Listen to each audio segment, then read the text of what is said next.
오늘은 스가랴 3장 4장입니다.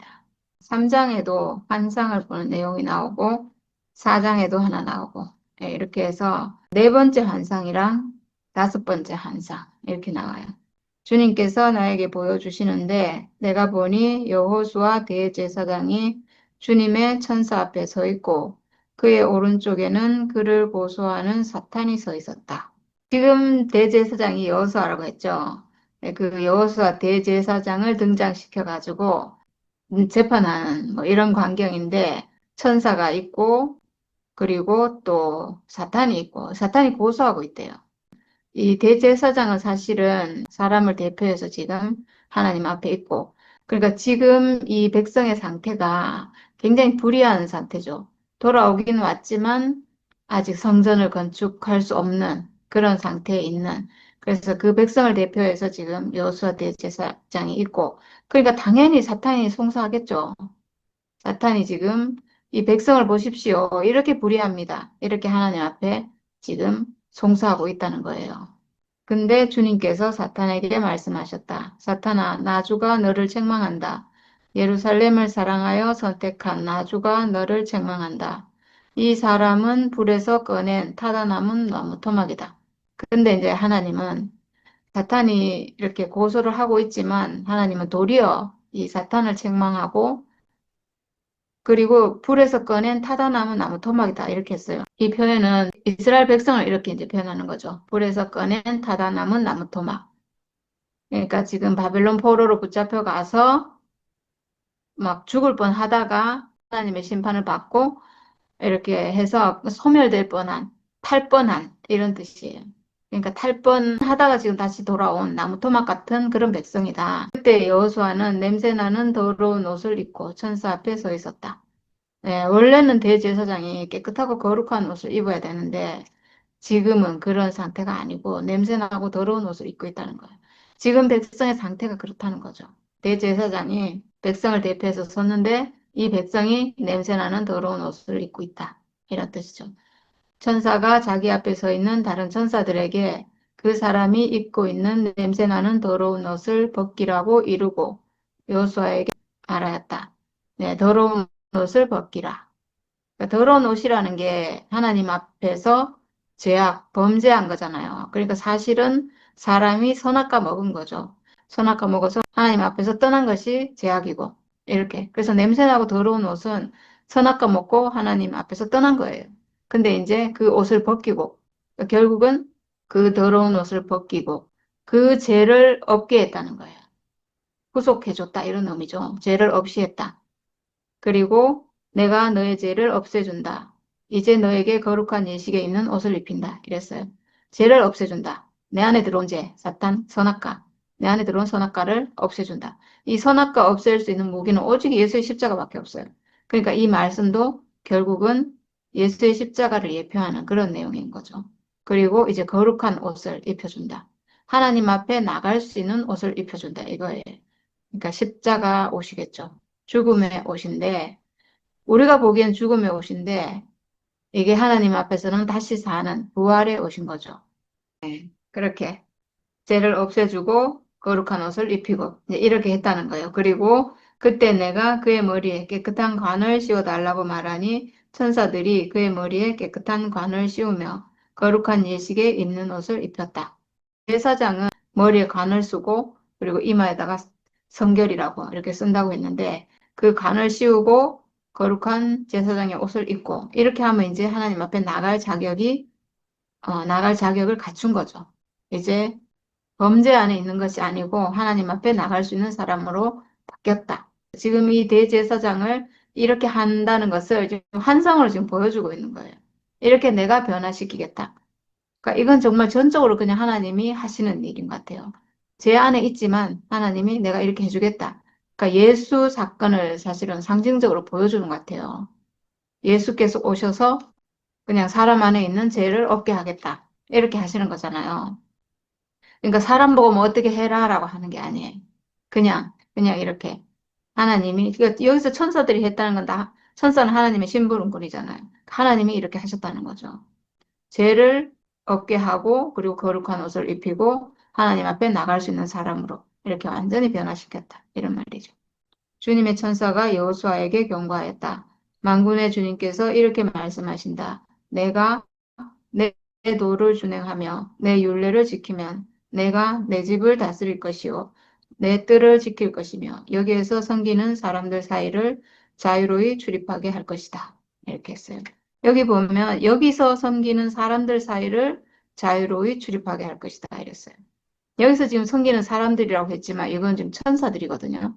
그러니까 천사들 사이를 자유로이 출입하게 될 것이다. 천사가 지금 송사하는데 천사가 사탄이 되어서 이 사탄이 사람을 송사하잖아요.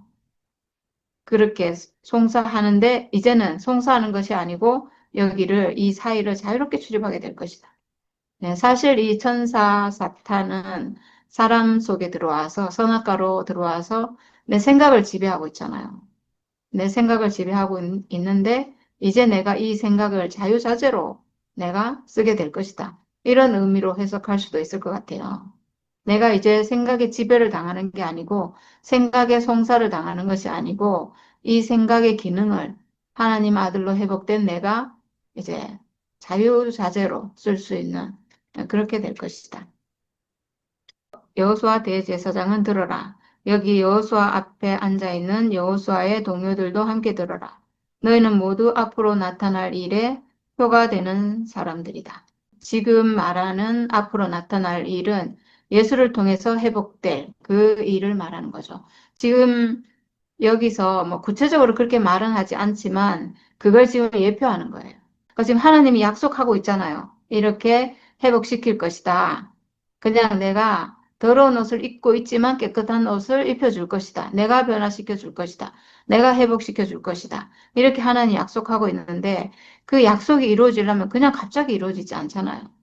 그냥 갑자기 이루어지지 않고 그렇게 할 수 있는 사람, 그 메시아, 여기서 이제 나온 게 메시아 사상이에요. 아, 구원자가 오시겠구나. 메시아가 오실 것이다. 이렇게 해서 메시아 사상이 나왔는데 그 메시아가 오실 것을 지금 여기 계시하고 있고 그 일에 대해서 메시아가 오셔서 이룰 일에 대한 징조가 될 것이다. 앞으로 나타날 일의 표가 될 것이다. 이렇게 말하고 있어요. 내가 이제 새싹이라고 부르는 나의 종을 보내겠다. 네, 이거는 직접적으로 메시아를 보내겠다고 하는 약속이에요.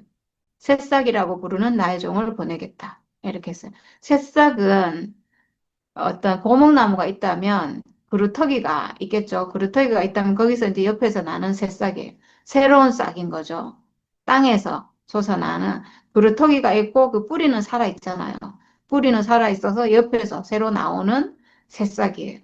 그러니까 근원에서 나오지만 이건 완전히 새로운 생명으로 이렇게 이 그루터기는 타락해서 범죄가 있어서 만약에 잘려졌다면 그래서 그루터기가 됐잖아요. 근데 그 뿌리에서 나오는 이 새싹은 그 범죄함이 없는 완전히 새로운 싹이라는 거죠. 그런 새싹을 보내겠다. 의로운 가지를 내가 하나 보내겠다. 이거예요. 그러니까 예, 이거는 메시아가 오실 것에 대한 어떤 약속의 말씀인데 이 새싹이라고 하는 이 단어가 순이라고 하기도 하고요. 순모임할 때 순이고 이 히브리어 이 단어가 메시아를 지칭하는 그런 단어래요. 그래서 그 이사야서나 예레미야서에 보면 메시아가 오실 것에 대한 말씀이 나오잖아요. 그래서 이사야 4장 2절에 그날에 여호와의 싹이 아름답고 영화로울 것이요. 이렇게 했는데 거기도 보면 여호와의 싹이라고 했죠. 그래서 이게 예수께서 오실 것에 대한 어떤 계시의 말씀이잖아요. 이때도 똑같은 단어가 쓰였대요. 싹, 새싹, 순 같은 단어가 쓰였고 그 다음에 예레미야 23장 5절에도 내가 다윗에게 한 의로운 가지를 일으킬 것이라. 이렇게 했는데,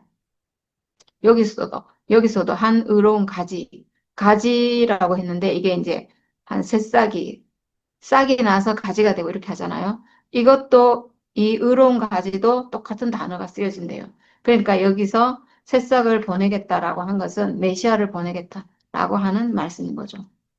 나 만군의 주가 말한다. 내가 여호수아 앞에 돌 한 개를 놓는다. 그것은 7눈을 가진 돌이다. 여기서 말하는 돌 한 개. 이 돌도 메시아를 상징하는 그런 돌이에요. 시편에 보면 시편 118편에 건축자가 버린 돌이 집 모퉁이의 머릿돌이 되었나니 이 머릿돌이 예수 그리스도를 상징하는 그런 표현이잖아요. 그래서 여기서 말하는 이 돌도 같은 돌이에요. 그래서 이 돌은 예수를 상징하는 그런 말씀인 거죠. 이 돌은 일곱 눈을 가진 돌이다. 이랬어요. 여기서 지금 돌인데 일곱 눈을 가졌대요. 그러니까 이 일곱 눈은 이것도 계시록에 예수를 말할 때 일곱 눈을 가졌다. 이렇게 말씀하고 있거든요. 계시록 5장 6절에 보면 일찍 죽임을 당한 어린 양을 묘사하면서 일곱 뿔과 일곱 눈을 가졌다. 이 눈들은 온 땅에 부르심을 받은 하나님의 일곱 영이더라. 이렇게 써요.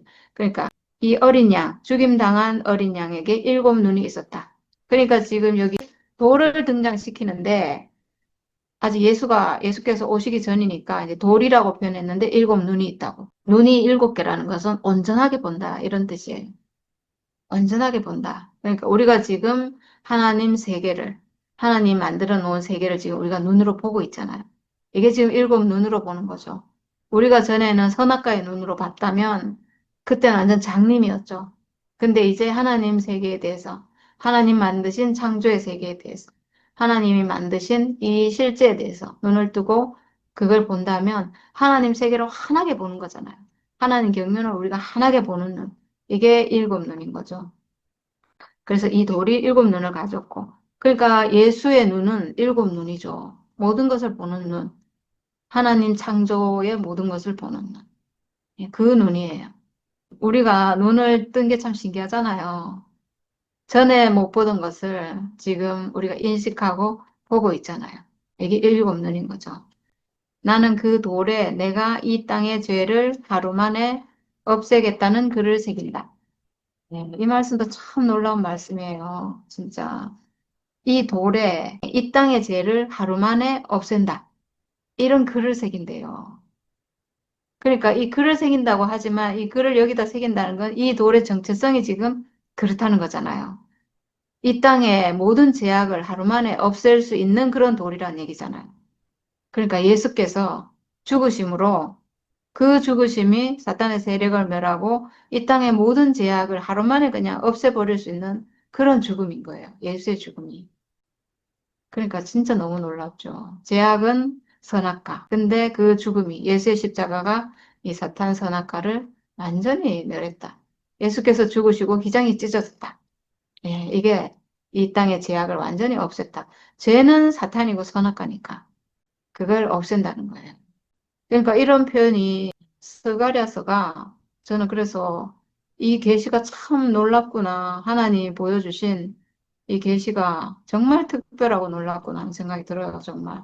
예수께서 오시기 전에 구약 성경의 거의 마지막에 지금 이걸 메시아가 오실 것을 이렇게 계시하고 있잖아요. 환상을 보고 어떤 상징적인 표현인데 근데 우리가 눈을 떠서 보니까 이건 너무 정확한 표현이잖아요. 너무나 정확한 계시잖아요. 나 만군의 주가 말한다. 그날이 오면 너희는 서로 자기 포도나무와 무화과나무 아래로 이웃을 초대할 것이다.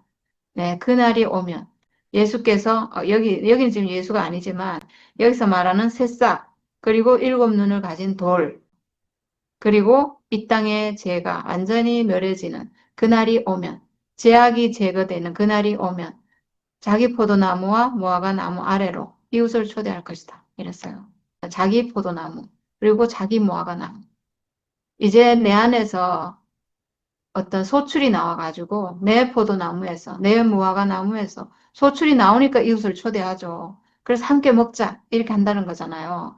우리 인생이 포도나무고 우리 인생이 무화과나무인데 이제 우리가 내 인생 안에서 어떤 소출이 나와서 하나님이 주시는 열매가 내 안에서 나와서 이제 함께 먹자고 사람들에게 이렇게 말할 수 있다는 거예요. 그 열매를 나눠주고 그리고 너에게서도 이 열매가 나온다 이렇게 말할 수 있잖아요. 그러니까 만약에 나에게서만 그 열매가 나오고 다른 사람에게서 나오지 않는다면 이건 또 복음이 아니에요. 뭐 계속 나눠주고 있어야 되니까 이거는 나에게 아무리 나와도 또 다른 사람이 자기 안에서 안 나온다면 이게 복음이 될 수 없을 건데 그게 아니고 나에게서 나오는 열매는 누구에게나 나올 수 있는 열매니까 이게 이제 다 나눠줄 수 있는 그런 열매라는 거죠. 그러니까 정말 이 죽음은 생명과 열매가 맞아요. 사람이 가지고 있는 이 죽음은 정말 예수의 십자가 안에서 이 죽음이 회복되면 그건 정말 생명과 열매고 나눠줄 수 있고 받을 수 있고 왜 다 가지고 있으니까. 예, 그러니까 정말 복음인 것 같아요. 예, 정말 복음이에요. 같은 게 아니고 진짜 복음이에요. 네, 그 다음에 스가랴 4장입니다.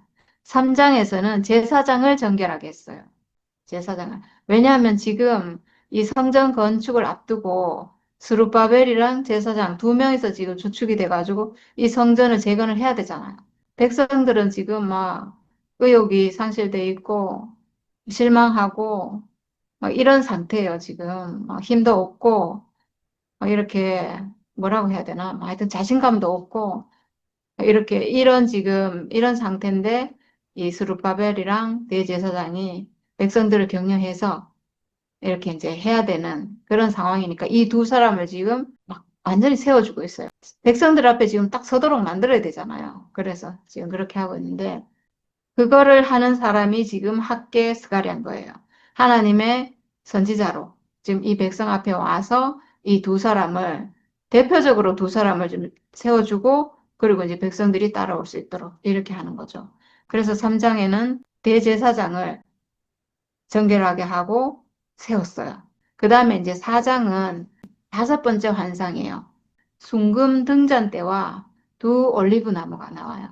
내게 말하는 천사가 다시 와서 나를 깨우는데 나는 마치 잠에서 깨어난 사람 같았다. 그가 나에게 무엇을 보느냐고 묻기에 내가 대답하였다. 순금으로 만든 등잔대를 봅니다.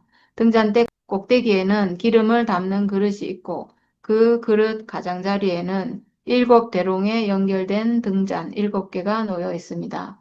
등잔대 곁에는 올리브 나무 두 그루가 서 있는데 하나는 등잔대 오른쪽에 있고 다른 하나는 등잔대 왼쪽에 있습니다. 아, 이렇게 돼 있는데 좀 특이하죠. 우리가 등잔대를 알고 있잖아요. 순금 등잔대를 그 출애굽기 할 때 많이 봤는데 근데 모양이 그 등잔대랑 조금 달라요. 순금으로 만들어졌고 쳐서 만들었고 일곱 개 가지가 있고 일곱 개 등잔이 있고 이렇게 돼 있는데 여기 보면 특이하게 위에 등잔대 꼭대기에는 기름을 담는 그릇이 있고 뭐 꼭대기에 기름 담는 그릇이 하나 더 있어요. 그리고 그 가장자리에 그 그릇 가장자리에 일곱 대롱에 연결된 대롱이 있어요. 그러니까 등잔이 일곱 개라면 각각 대롱이 있어서 등잔에 기름을 이렇게 공급할 수 있어요. 이제는 자동으로 말하자면.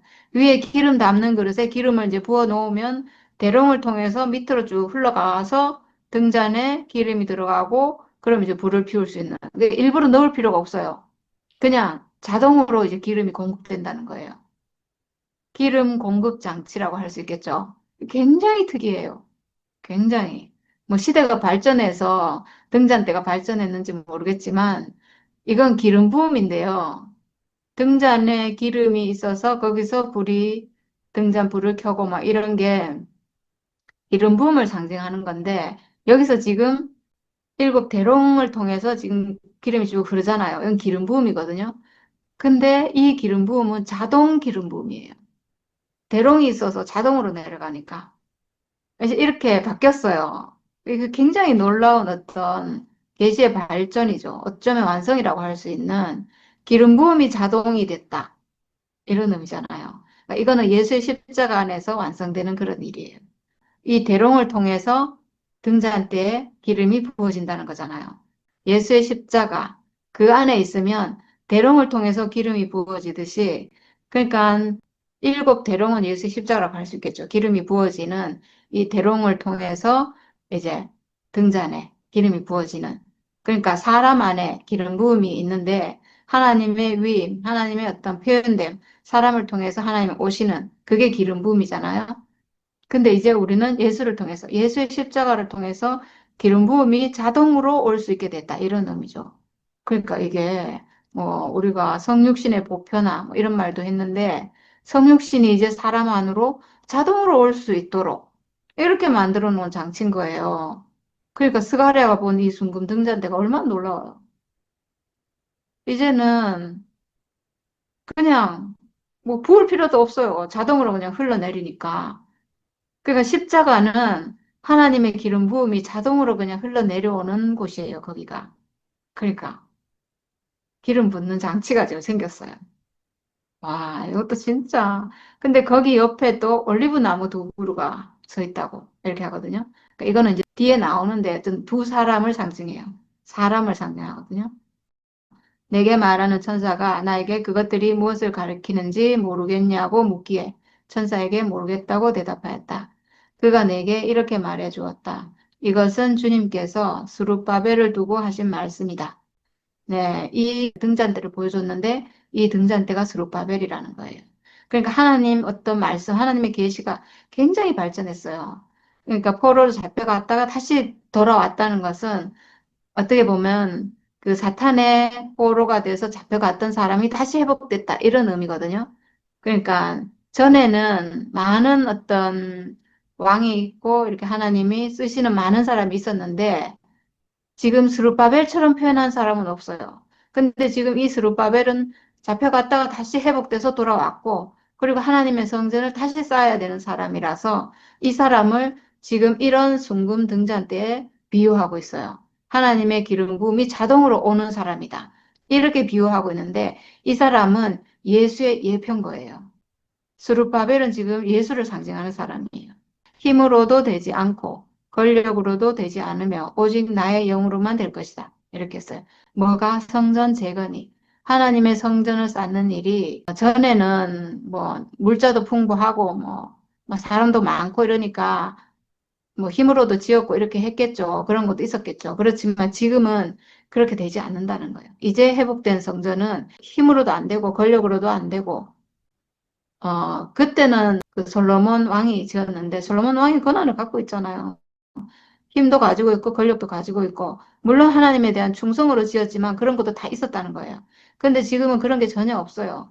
그래서 사람들이 왜 지금 사람들이 막 이렇게 성전 재건을 못하고 자신 없어하고 막 이렇게 하고 있는가? 그냥 봐도 할 수 없을 것 같이 보이는 거예요. 어떻게 이걸 지금 아무것도 없는데 재료도 없고 방해하는 사람도 너무 막강하고 우리 도저히 못 짓는다 막 이렇게 하고 있으니까 힘으로도 되지 않고 권력으로도 되지 않고 오직 나의 영으로만 될 것이다. 하나님의 성전을 짓는 일은 이렇다는 거예요. 백성들은 힘이 있어야 되고 뭐가 있어야 되고 권력도 있어야 되고 그래야 짓는 거 아닙니까? 이렇게 하는데 그게 아니다. 내가 스룹바벨을 높이 세워서 나의 영을 주고 그리고 세울 것이다. 하나님의 능력으로 세울 것이다. 이 말이에요. 오로지 나의 영, 오직 나의 영으로만 될 것이다. 이렇게 말씀하고 있어요. 하나님의 성전을 짓는 일은 오직 하나님의 생명으로만, 하나님이 우리에게 주신 생명, 그 생명으로 거듭난 사람만이 하나님의 성전을 지을 것이다. 이게 진짜 성전이죠, 사실은. 큰 산아, 내가 무엇이냐? 스룹바벨 앞에서는 평지일 뿐이다. 그가 머릿돌을 떠서 내올 때에 사람들은 그 돌을 보고서 아름답다, 아름답다 하고 외칠 것이다. 네, 큰 산아, 내가 무엇이냐? 이 큰 산, 성전 재건을 방해하는 모든 거죠. 어떤 이방인의 방해, 그리고 백성들의 무관심, 그리고 자원도 없고 돈도 없고 그리고 지금 기초는 나눴잖아요. 16년 전에 성전의 기초는 나눴고 지금 딱 중지되어 있기 때문에 그걸 보니까 사람들이 너무 실망을 하고 의욕이 안 생기는 거죠. 그럼 모든 어떤 방해 요소인 거예요. 이 큰 산이라고 하는 게. 그래서 큰 산아 내가 무엇이냐? 스룹바벨 앞에서는 평지일 뿐이다. 네. 내가 스룹바벨을 들어서 지을 것이다. 이런 말씀이잖아. 그가 머릿돌을 떠서 내올 때, 머릿돌이 아마 건축물을 지어놓고 나서 마지막에 뭐 머릿돌 딱 세우잖아요. 아마 그런 의미 같아요. 몇 년도에 완공했다. 이렇게 하는 그 머릿돌인데, 그러니까 성전을 완성하면 완성했다는 얘기죠. 머릿돌을 떠서 내올 때, 성전을 완성하고 머릿돌을 세울 때, 그걸 보고 사람들이 아름답다, 아름답다 할 것이다 이랬는데, 은총, 은총. 하나님의 은혜다. 이렇게 한다는 거죠. 아, 하나님이 이루셨구나. 하나님이 만드셨구나. 과연 우리 하나님이 당신의 권능으로 세우셨구나. 이렇게 한다는 거죠. 스룹바벨이 이 성전의 기초를 놓았으니 그가 이 일을 마칠 것이다. 지금 백성들은 자신 없어 하는데 한다는 거예요. 마칠 거라는 거예요. 완성할 거라는 거예요. 그때야 비로소 너희는 만군의 주님께서 나를 너희에게 보내셨다는 것을 알게 될 것이다. 시작이 미약하다고 비웃는 자가 누구냐?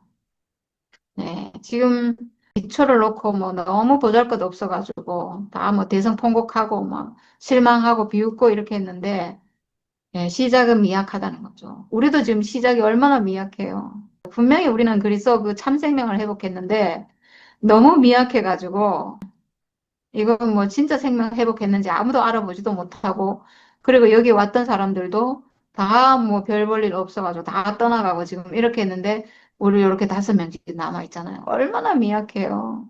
진짜 먼지 같다고 할 수 있죠. 정말 시작은 미약하다는 거예요. 네, 우리도 미약해요, 진짜로.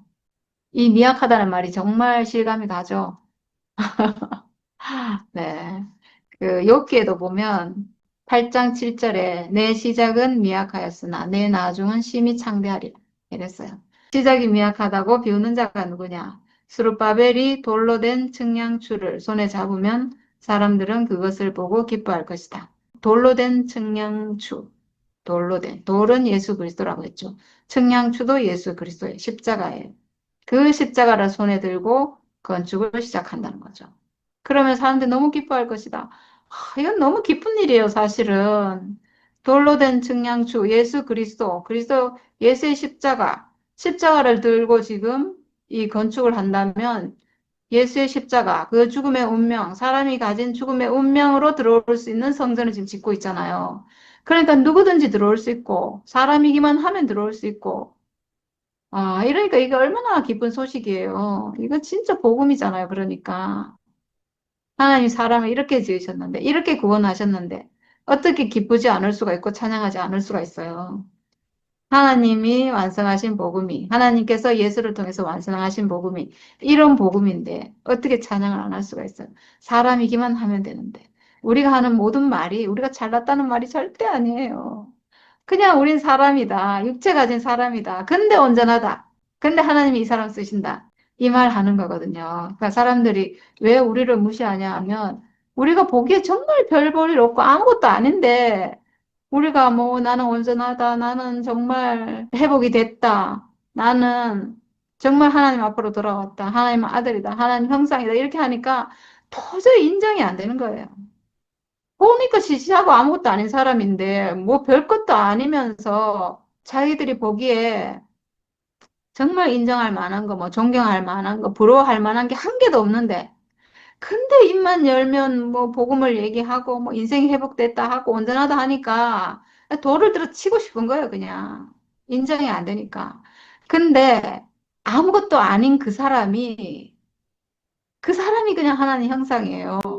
아까 그 돌에 7 눈이 있다 했는데 이 돌로 된 측량추를 들고 스룹바벨이 건축을 하는데 이 7 눈은 온 세상을 살피는 나주의 눈이다. 예, 하나님의 눈이라는 거죠. 그러니까 우리가 지금 회복한 눈이요. 이 7 눈이에요. 하나님 세계를 보는 눈, 이 보통 눈이 아니라니까요. 우리가 눈을 떴어요. 근데 눈을 뜨지 않으면 절대로 이게 안 보여가지고 우리가 하는 말을 절대로 못 알아들어요. 아무것도 아닌 사람으로 온전하다. 이 말을 이해를 못 해가지고 미워하는 거예요. 우리가 왜 누가 막 잘난 척하면 사실 보기 싫잖아요. 그러니까 잘난 척하는 걸로 들리는 거예요. 우리가 온전하다 이러면 진짜 듣기 싫다. 뭐가 온전해? 사람이 좀 겸손해야지. 어떻게 저런 말을 할 수 있나 이렇게 생각하는 거죠. 우리는 그 말이 아닌데. 우리는 내가 온전하다고 하는 것은 그렇게 내가 뭐 인격적으로 온전하다, 뭐 능력이 온전하다 이런 말이 아니고 내가 육체로 지어진 그대로 내가 하나님의 형상이니까 하나님 형상 되기에 내가 온전한 사람이다. 하나님 나를 너무 잘 지었다. 인생이 사람이 이렇게 부족함이 없는 존재였구나. 이렇게 회복됐다는 건데, 이게 7 눈으로 보는 거예요. 7 눈으로 인생을 보는 눈인데, 그 눈이 지금 떠지지 않으면, 우리가 하는 말이 막 도저히 이해가 안 되고, 막, 들을 수가 없고, 막, 기가 아프고, 막, 화가 나서 미치겠고, 인정이 안 되니까. 되겠어요, 정말? 진짜 잘난 척 하는 거 꼴보기 싫잖아요. 그렇게 보이는 거죠. 그래서 미워하는 거예요.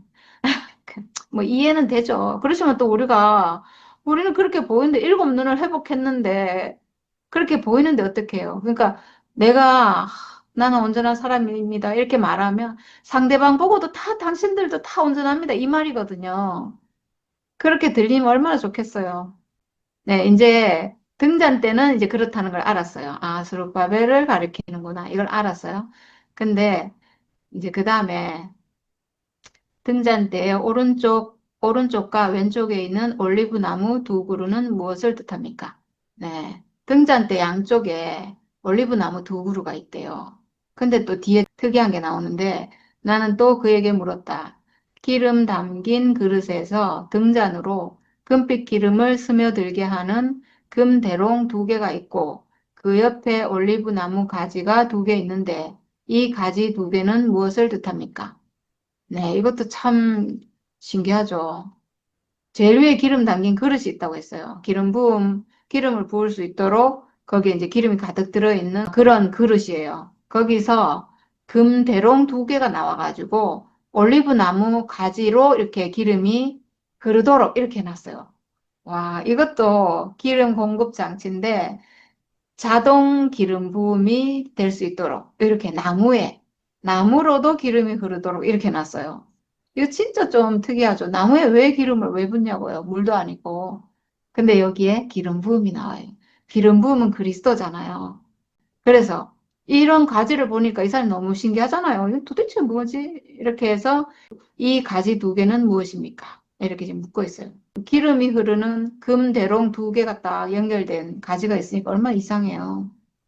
네, 그래서 그 천사는 올리브 나무 두 그루와 가지 두 개는 온 세상을 다스리시는 주님을 섬기도록 주님께서 기름 부어서 거룩히 구별하신 두 사람이라고 말해 주었다. 주님께서 기름 부어서 기름 붓는다. 주님께서 기름 붓는다. 그리스도예요, 그리스도. 거룩히 구별하신 두 사람이래요. 여기서 지금 거룩하게 구별한 두 사람은 스룹바벨과 여호수아를 말해요. 지금 현재 상황에서.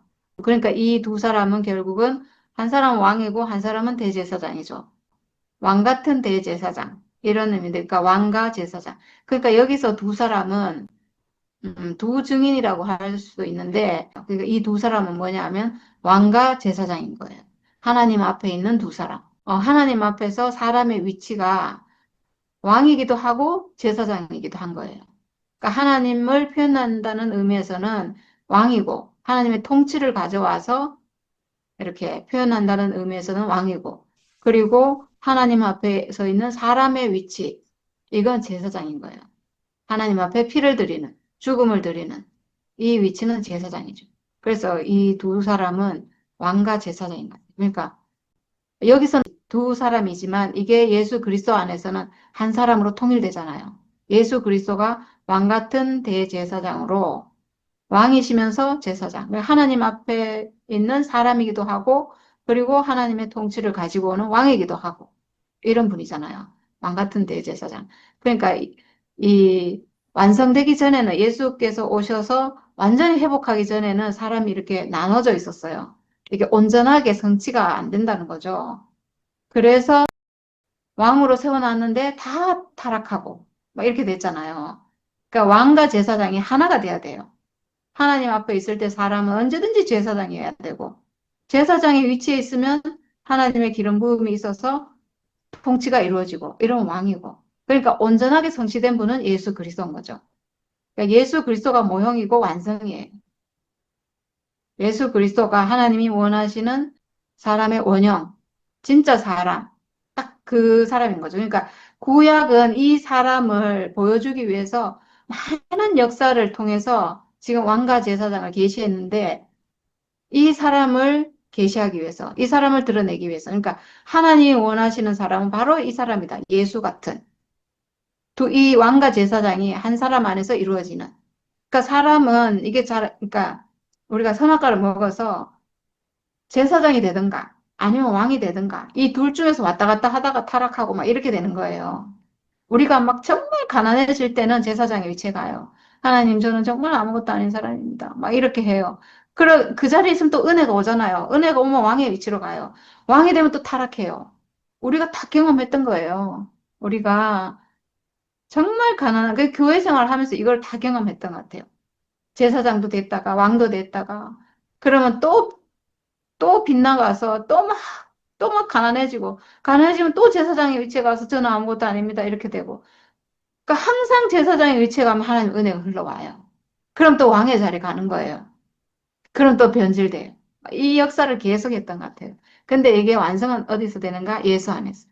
십자가 안에서만 되는 거예요. 십자가 안에서 죽음, 부활. 죽음은 제사장이고 부활은 왕이에요. 이렇게 예수 안에서 하나로 통일됐다는 거죠. 그래서 여기서 지금 그 사람을 계시하고 있는 거예요.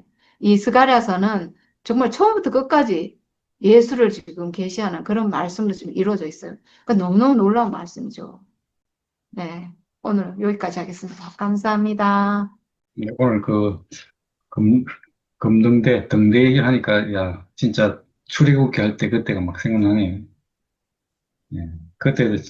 그때는 말 그대로, 이 금등대가 어떻게 만들어지는지, 그리고 그걸 밝혀야 할 그 제사장의 임무, 뭐 이런 것도 중요하고 이랬는데, 오늘 이야기 들으니까, 야, 자동 시스템이라 하니까, 확실히, 야, 이 스루바벨이 계시가 완전 발전한 것을 분명하네요. 아, 그렇죠. 그냥 옛날에는 그러니까 제사장이 일일이 그 불똥도 뭐 이렇게 조절해야 되고 뭐할 일이 많잖아요. 예, 금등대였지만 이게 참 사람이 할 일이 그렇게 많은데 오늘 이게 자동 그 영양 그 말합니까 기름이 공급되는 야, 그래서 끝에는 왕 같은 제사장으로 설 수 있는 그런 사람의 모습이 딱 보이니까 야, 우리 눈이 진짜 뭐 아까 일곱 그랬는데 뭐 계시록에서 그냥 들을 때는, 일곱 눈을 떴구나, 뭐 하고, 일곱 눈이가 밝다, 뭐, 그 못 보는 곳이 없다, 뭐, 세세하다. 그래서 요걸 갖다가 어떤 면에서 위협하기 위해서, 하나님 앞에서는 아무, 뭐라 합니까, 죄라든지, 거짓이라든지, 뭐, 네 속에 있는 양심도 속일 수가 없다. 이런 식으로밖에 못 들었는데, 야, 우리가 일곱 눈의 정체를 오늘 분명히 알고 나니까, 어떤 건지, 이게 우리를 심판하기 위해서 있는 것이 아니고, 그런 의미가 강한 것이 아니라, 우리에게 하나님이 사람을 보시는 그 눈이 어떤 눈인지 그걸 오늘 정확하게 우리가 알게 됐네요. 하나님의 창조해 놓으신 세계, 우리가 선악과로 인해서 가려졌던 세계, 그 세계를 볼 수 있는 일곱 눈. 오늘 이 해석이 얼마나 우리를 하여금 야, 하나님의 심판 앞에서 두려워하는 것이 아니고 일곱 눈 앞에서 우리가 불안해하는 것이 아니라 야, 일곱 눈을 우리가 열어서 얼마나 이렇게 진짜 참 사람의 본질을 알게 되고 그런 사람으로 살게 되는지 그렇게 딱 이렇게 알아지고 야, 자동 공급되는 이 기름이 공급된다. 그리스도 하나님이 사람에게 주신 것도 알고 보면 이게 예, 사람 사람이 어디에 의존하지 않고 어쩌면 이 사람이 뭔가 장치를 통해서 뭔가 이렇게 뭐 공급되고 뭐 어떻게 되고 뭐가 없으면 안 되고 이렇게 홀로 설 수 없도록 그렇게 했던 것 같은데, 야, 여기 오니까 진짜 자동 공급을 통해서, 딱 이렇게 사람이 온전하게 하나님의 형상으로서 조금도 부족함이 없도록, 그렇게 설 수 있는 게 참 신기하네요. 이렇게 되니까, 무슨 얘기 나옵니까? 예레미야가 그랬습니까? 내 법을 저희 마음에 두고 생각에 기록하겠다 이랬는데, 이게 이거잖아요, 이거. 와, 이걸 갖다 오늘 이런 식으로 표현하니까 얼마나 이게 참 하나님이 사람에게 두신 목적이 얼마나 분명하게 이 생명으로 내 안에 생명으로 하나님이 이렇게 내재할 수 있도록 우리 안에서 함께 할 수 있도록 그렇게 한 것이 하나님의 진짜 궁극적인 목표인지 그전까지 우리가 누구를 보고 따라가고 누구를 보고 누가 뭐 이렇게 하면 그런갑다 하고 따라가고 이렇게 하는 것은 한계가 있잖아요. 내 바깥에 법이 있는 거잖아요.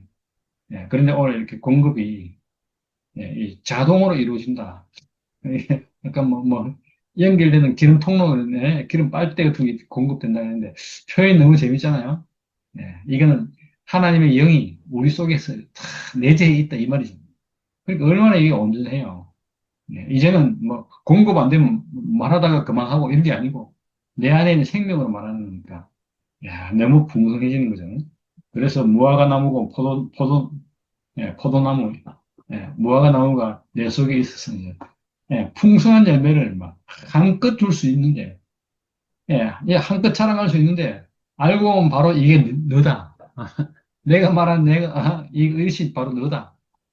이렇게 우리가 공유할 수 있도록 예수께서 십자가에서 그 참 사람의 모습을 확실히 우리 공개하니까 우리 모두가 함께 이 생명을 표현하고 함께 누리고 함께 또 즐거워하고 함께 하나님의 영광을 하나님의 은혜를 찬양할 수 있는 그런 세계가 열렸다는 것이 이게 하나님이 바로 바라는 세계라는 것이 얼마나 우리에게 분명한지 야 이렇게 알고 나니까 하나님의 궁극 목표가 여기 있는 거 아니겠습니까? 사람끼리 반목하고 뭐 네 편 내 편 이하고 이런 것은 하나님이 바라는 세계가 아니잖아요. 야 사람끼리 모두 자기가 받은 은혜로 자기가 받은 달란트로 오늘 이 말씀에 따르면 자기가 받은 기름으로 등잔을 밝히는. 그래서 모든 세계에 어둠이 없이 그런 세계가 다 하나님 나라인 것이 너무 분명한데 그런 나라가 오기 위해서 지금 이렇게 저렇게 과정을 거치는데 스가랴가 이렇게 딱 이런 세계를 딱 보고 계시해 놓고 또 우리에게 이렇게 이런 분들이 이런 것으로 이루어진 나라가 그날에는 올 것이다. 그날에 이렇다. 이렇게 이제 말하자면 또 계시해 주니까 얼마나 우리가 바라는 이 세계가 소망이 되는지 이런 소망을 가진 백성들이 성전 짓는 것 같다가 얼마나 원하겠어요. 결국은 이 성전을 짓는 백성들 앞에서 좌절하거나 절망하거나 이렇게 그렇게 하지 않고 그런 사람들 갖다 이렇게 격려하기 위해서 이런 계시를 보여주고 이런 계시를 통해서 아까 뭐 스룹바벨하고 여호수아가 이렇게 다 힘을 얻어서 성전을 지으면 백성들에게 또 이 생명이 그대로 공급되는 거잖아요. 그래서 뭐 겉으로 보는 현상을 말하는 것이 뭐 그것도 중요하겠지만 그걸 넘어서 하나님의 영이 흐르는 이 하나님의 성전 곧 우리 자신이 가지고 있는 육체 이 육체 안에서 하나님이 이렇게 이 육체를 통해서 당신의 영광스러움을 당신의 어떠함을 표현하기 원하는 것이 너무 이렇게 온전히 보이고, 이러니까 하나님 나라는 목표는 결코, 예, 하루하루 한 걸음 한 걸음 더 다가가는 것일 뿐이지, 결코 없어지거나 소멸되거나, 이런 것이 아니구나. 오늘 이야기 듣고 보니까 너무 그렇게 들리고, 그래서 함께 먹을 수 있다. 그래서 왕 같은 제사장이라는 오늘 표현했었는데, 우리가 지금 바라는 이거잖아요. 왕 같은 제사장. 그런데, 제사장으로 잘 출발했다가 왕으로 가버리면 이렇게 위치가 빗나가 버리는. 이걸 계속 연습하다 보니까 어찌할까? 어찌해서 이런 문제를 해결할까 이랬는데, 더욱 우리가 예수를 알수록 우리에게서 새로운 힘이 솟고 또 우리 이제 말하자면 왕 같은 제사장을 우리가 알고 나니까 왕과 제사장이 이제 분리되는 것이 아니고 하나로 딱 보이니까 왕인 즉시 바로 제사장으로 가고, 제사장으로 가는 즉시 왕으로 가고, 다시 말하면 죽음과 동시에 부활을 누리고, 부활을 누린과 동시에 죽음을 누리고, 죽음과 부활이 함께 붙어 있다는 것을 우리가 아니까, 이건 오버할 수가 없어요. 그래서 이런 생명을 우리가 알고 나니까, 일곱 눈으로 본 세계가 열리고 나니까, 이 세계가 처음은 미약하죠. 왜? 선악과 가운데, 우리의 기호 가운데, 우리가 생각하는 그리스도라는 이, 말하자면 이미지 가운데, 새로운 이미지가 등장하니까, 이게 미약하지만, 이것이 열리기 시작하면, 하나님의 목표는 잠시도 멈추지 않고, 뚜벅뚜벅 그 길을 향해 가고 있구나. 오늘 그걸 아니까, 미약하지만 나중은 창대리라 이 말이, 진짜, 어느 가게가 잘 된다는 이런 표현이 아니고, 이 하나님의 그 일곱 눈, 그걸 통해서 오는 하나님의 영, 하나님의 세계, 이 세계가 우리에게 더욱더 분명해지고, 분명해지는 사람들이 있을수록 또 그로 인해서 더 분명해지고, 나아가서 모든 백성이 분명해지는, 그날을 소망하는 것이 너무 이게 진짜 그 사실 세계로 이루어지는 것이니까 얼마나 미약함이 문제가 아니고 왜 미약했습니까? 선악과 가운데 있기 때문에 미약했는데 이제는 선악과가 점점 이렇게 정체가 드러나고 그래서 일곱 눈을 통해서 본 하나님의 영을 딱 보고 나니까 그 세계에서 일어날 일이 너무 분명하게 사실관계로 보이는 것이 이게 이제 진짜 창작에 열리는 거죠. 마치 개울물이 흘러서 바다가 되는 끝이 안 보이는 바다가 되는 것을 상상하듯이 우리가 지금 보는 이 세계가 하나님께서 그토록 원했던 인간에게 원했던 그 하나님 형상으로서의 위치가 얼마나 이렇게 탄탄대로로 열리는지 그 이야기를 하고 하면 할수록 더욱 분명하게 우리가 이제까지 일곱 눈이 우리에게 아직 불분명해서 문제였구나 이걸 알게 되고 지금 일곱 눈 하나님의 창조의 눈 하나님이 이루시는 경륜을 볼 수 있는 눈을 우리에게 주셔서 이렇게 이제 온전히 하나님의 창조를 볼 수 있으니까 그에 대한 믿음이 확고해지는 거잖아요. 조금 더 이렇게 믿으면 후회함이 없고 후퇴가 없는 것 같아요. 그래서 이 스가랴의 예언이 예수를 통해서 빛이 되었고 오늘 우리에게 와서는 실제가 되어서 우리의 누림이 된다는 것이 너무 놀랍고 이 누림 때문에 앞으로는 더 분명하게 누릴 것이 너무 분명하고 빛이 모이면 더 분명히 빛나듯이 더 온전한 빛으로 드러나듯이 모든 뭐 사방 팔방에서 이 인생의 영광을 인생의 원래 자리를 온전함을 이렇게 증명한 사람이 많아질수록 그런 나라가 더 분명하지 않겠나 그런 생각 들고 먼저는 이 두 사람에게 이 빛이 너무 분명하게 딱 드러나니까 그로 인해서 이제 공급되는 아까 그 무화과 감람나무 옆에 두 감람나무 얘기를 했는데 야 우리에게 영원히 그리스도의 기름을 공급해 주는 분 그분이 이렇게 우리에게 있어서 그분들로 인해서 어떻게 우리가 진짜 조금도 뭐라 합니까?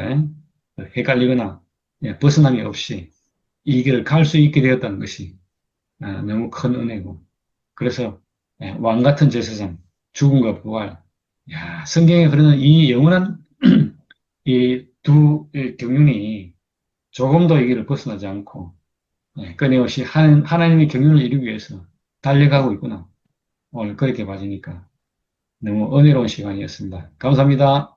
아멘. 오늘 이제 음, 서갈의 말씀 이렇게 들으니까 말씀이 순절이가 너무 감사하다 그런 음, 생각이 들고 아멘. 우리가 이제 사탄에게 잡혀간 우리를 어 그 다시 되찾아와서 우리를 그 우리 한 사람 한 사람 예수 십자가 죽음 안에서 회복되는 것이 음, 바로 성전을 건축하는 일이었구나. 아멘. 그런 바로 이거는 그러니까 이거는 영원한 거고 음, 사람은 영원히 있을 것이고 사람이 지구상에서 완전히 없어지는 날은 하나님 하시는 모든 있잖아 창조도 끝나는 거기 때문에 사람은 절대로 끝이 나지 않겠구나. 왜? 하나님이 하셨으니까. 인간보다 훨씬 우리를 지으신 하나님이 세상을 지으셨으니까, 그렇겠구나, 이 생각에. 뭐, 우리 정말 농하고 했는데, 그런 생각이 들면서, 사람이 있잖아. 이렇게, 하나님의 성전으로 우리가 회복되면, 음, 우리가 자동으로, 왕 같은 제사장이라고 자세히 못 들었지만, 음, 세상을 다스리는 데는 왕이고, 우리가 이 선악을 다스리는 데는 왕이고, 하나님한테는 완전한 하나님이 표현이 되는 제물이 되는 우리가 정말 제사장이구나. 음, 제사장이라는, 어, 제사장이 맞구나. 정말 자동으로 우리가 아까 자동 시스템으로 된다, 나무가 자동으로 뭐 빨대가 꼽혔는지 뭐 그런 말 하는데, 우리가 우리의 성전이 회복되면 하나님은 자동으로 오지 말라 해도 자동으로 그냥 그렇지. 하나님도 자석처럼 나도 그 철처럼 하나님과 내가 하나 철끄덕 붙어가지고 그렇게 셀프 있잖아. 기름 부음. 기름 부음 아까 순열이도 아까 기름 부음에 대해서 얘기하던데 나는 기름 부음은 하나님이 성품이 우리를 통해서 그 성품이 우리한테 나타나는 그런 거 아니겠나. 뭐 내를 봐도 그렇고 오늘 또 이제 우리 언니가 이제 우리 청도 언니가 내 동생한테 하고 내한테 하고 구박을 조금 많이 받는데 오늘 있잖아. 내 동생이 또 무슨 말 한마디 하는데 언니한테 구박을 좀 줬는데 우리 언니가 뭐 그렇다고 하면 되지 뭐 그런 것 갖고 따지노 하면서 이런 얘기 나는데 나도 그것 갖고 딱 하다가 내가 입이 탁 다물어지더라고. 그 왜냐면 내가 생각이 딱 있기 때문에 굳이 이런 것 갖고 칼 일도 아닌데 싶으니까 나는 그 말하다가 그 막 금방 있잖아. 진짜 1초도 안 돼가 입을 딱 다물어 버렸어.